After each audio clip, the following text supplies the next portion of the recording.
మన దగ్గర ప్లాట్ కొన్న వాళ్ళందరూ మన కాటేజెస్లో సకుటుంబంగా బస్ చేయవచ్చు. తెలుసు కదా, మన దగ్గర మద్యపానం ధూమపానం నిషేధం. Double benefit ఆఫర్తో సిర్లసీమ 2.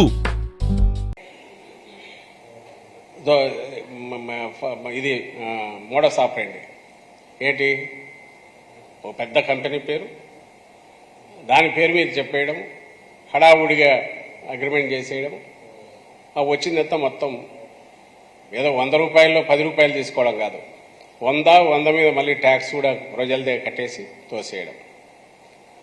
ఇది ఈ స్కామ్లోనూ కనపడదు. ఆ రోజు 20 ఏళ్ల క్రితం జరిగింది అదే. ప్రజలు మర్చిపోయినారు. 14లో ఎన్నిక చేసుకుంటే మళ్ళీ అలాంటివి జరిగాయి. ఇవి కాక ring road scam, fibre net, ఇవి సుమారుగా ఉన్నాయి. ఇవన్నీ వాటిలో కూడా అలాగే షెల్ కంపెనీస్కి పోతాయి. కానీ ఇది క్లాసికల్ ధోరణి. ఒకటే మోడస్ ఆపరెండితో కనపడే కేసులు ఈ 3. అది కానీ అమరావతి కానీ స్కిల్ స్కామ్ కానీ. ఇక్కడ పాయింట్ ఏంటంటే రావడమే రాష్ట్రాన్ని ఎట్లా ముంచాలా. మీరు ఎన్నిసార్లు ప్రజల ఇదైనా వాళ్ళు మర్చిపోతారు. మళ్ళీ ఒకసారి మించి ఇంకోసారి దోచుకోవచ్చు అనే ధోరణితో దోపిడీకి ఎన్ని రకాల అవకాశాలు, ఎన్ని రకాల ఇవి చేస్తాయని చూస్తూ ఏమాత్రం ఇది లేకుండా నిస్సంకోచంగా అడ్డంగా నిలువు దోపిడీ రాష్ట్రాన్నే 5 కోట్ల మందిని కూడా రాష్ట్రాన్ని 5 కోట్ల మందిని చేయగలిగిన దిట్ట తానని చెప్పి చంద్రబాబు నాయుడు గారు రుజువు చేసుకున్నారు. ఒకటేంటంటే ఇంకో చిత్రం, 20 ఏళ్ల క్రితం ఆ రోజు తండ్రి అధికారంలో ఉన్న రాజశేఖర రెడ్డి గారు, ఆయన బహుశా ఇది ఫ్యూచర్లో ఇట్లా చేయరనుకున్నారో ఏదో మరి మొత్తం మీద ఆయన వదిలేశాడు. ఈరోజు ఆ పనిష్మెంటు జగన్మోహన్ రెడ్డి గారు అంటే కొడుకు ఈరోజు ముఖ్యమంత్రి అయ్యారు. ఈయన హయాంలో దొరికిన వాటిలో ఈసారి ఈయన వదిలితే ఇంకా ప్రజలకు ఇంకా ఎలాంటిది చేస్తాడో, రాష్ట్రాన్ని ఇంకెంత ద్రోహం చేస్తాడో అనే దీంతో కేసు దారిని అది పెట్టడము, న్యాయస్థానాలు కూడా దాన్ని గుర్తించడంతో అట్లీస్ట్ ఫస్ట్ టైం కటకటాల పాలు జైల్లో ఉండడం.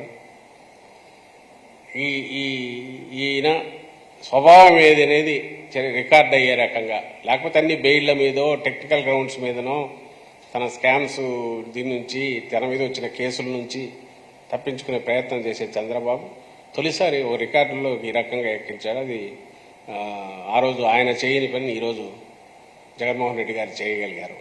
కానీ స్వభావం అదే. ఇప్పుడు మళ్ళీ 24లో మళ్ళీ ఏదో ఒక రకంగా మళ్ళీ ప్రజలు ఏదో ఒకటి ఆశీర్వదిస్తారేమో, అన్నీ మర్చిపోయి ఉంటారేమో ఇవన్నీ. కాబట్టి ఈ ఎన్నికల్లో ఎట్లా ఒకటి లాగేస్తే ఈసారి రాష్ట్రాన్ని చుట్టేసి, చాప చుట్టినట్టు చుట్టేసి మింగేయచ్చు. ఇంకొక అవకాశం ఇస్తే ఈరోజు జగన్మోహన్ రెడ్డి గారు రాకుండా 2019లో కర్మగాలి అతనేగానే వచ్చింటే ఈవేళకి చుట్టేసి, ఆ రోజు ఎట్లయితే 2004లో రాష్ట్రం ఉమ్మడి రాష్ట్రం కర్మగాలి ఆయన చంద్రబాబు నాయుడు వచ్చింటే ఎట్లయితే నేనన్నా ఈ 800 ఎకరాలు 1000 ఎకరాలు నేను పోయావు. ఇదంతా క్లాసిక్గా కనపడుతూ ఇట్లా కనపడనివి ఇంకా చాలా ఉన్నాయి. అలాంటిది ఈరోజు 14లో ఇచ్చినందుకు ఇంత రుచి చూపించిన చంద్రబాబు నాయుడు ఈ 24లో కన్నా మళ్ళీ ఒక్కసారి ఇచ్చి చూడండి, నా తడాకా చూపిస్తాను మళ్ళీ విరుచుకుపడడానికి ట్రై చేస్తున్నాడు. ఈసారి ఇస్తే మొత్తం రాష్ట్రాన్నే మింగేయాలనే దీంట్లో ఆలోచనలతో, దురాలోచనలతో, కుట్రబుద్ధితో వస్తున్నాడు. ప్రజలందరూ గమనించాల్సింది ఇతను రావడము అంటూ జరిగితే ప్రపంచంలో లేని, ఎవ్వరూ చేయలేనివి ఏదైనా చేస్తానని చెప్పి జగన్మోహన్ రెడ్డి గారు ఎప్పుడు అన్నట్టు కేజీ బంగారం బెంజ్ కారు కాదు, ఇప్పుడు కొత్తది ఇంకా ఏదైనా వేరే కొత్త కార్లు వచ్చింటే బెంజ్ కాక అంతకంటే పెద్ద వ్యాధి 10 కేజీల బంగారం అయినా సరే ఇస్తానంటాడు.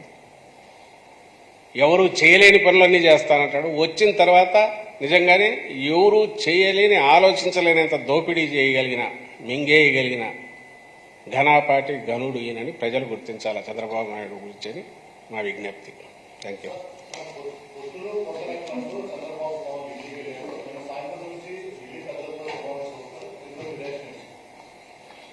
మేము ఇంతకుముందు కూడా చెప్పాము, ఈ ప్రాసెస్ ఇది 20 రోజులు, నెల రోజులు, 2 నెలల నుంచో జరుగుతుంది. చంద్రబాబు నాయుడు ఈసారి నేనన్న దాంట్లో కూడా he's in such a desperation. ఇంకా వెంటిలేటర్ మీద ఉన్నవాడు ఎట్లయితే ఇదవుతుంటాడో, లేదా దింపుడు కళ్ళ వ్యాస అంటారు ఇంకా ఫైనల్గా ఆ దీంతో చేసే ప్రయత్నము చేయని ప్రయత్నం అంటూ లేదు, చేసే ప్రయత్నం కాదు చేయని ప్రయత్నం అంటూ లేదు. ప్రపంచంలో ఉండే అన్ని శక్తులు తనను ఆవాహించాలి, వీటన్నిటిని పెట్టుకుని ఎట్లా జగన్మోహన్ రెడ్డి గారిని ఢీకొనాలనే దాంట్లో భాగంగా ఆయన ఈరోజు నిన్నటి నుంచి ఢిల్లీలో ఎట్లా పడిగాపులు కాస్తున్నాడో అందరు చూస్తూనే ఉన్నారు. దీంట్లో మీకేమనిపిస్తుందో నాకు అర్థం కావట్లే, కానీ అది బలహీనతోడ కాదు, ఒక నిస్పృహ. ఇది మిస్ అయితే ఇంక నేను నా బతికే వృధా, నేను అయిపోయినట్టే అని భావించే వ్యక్తి ఆఖరి క్షణంలో చిన్న గడ్డిపోత దొరికినా ఎట్లయితే కొట్టకపోయేవాడు ఎట్లా చేస్తాడో ఆ ప్రయత్నం చేస్తున్నట్టు అనిపిస్తుంది.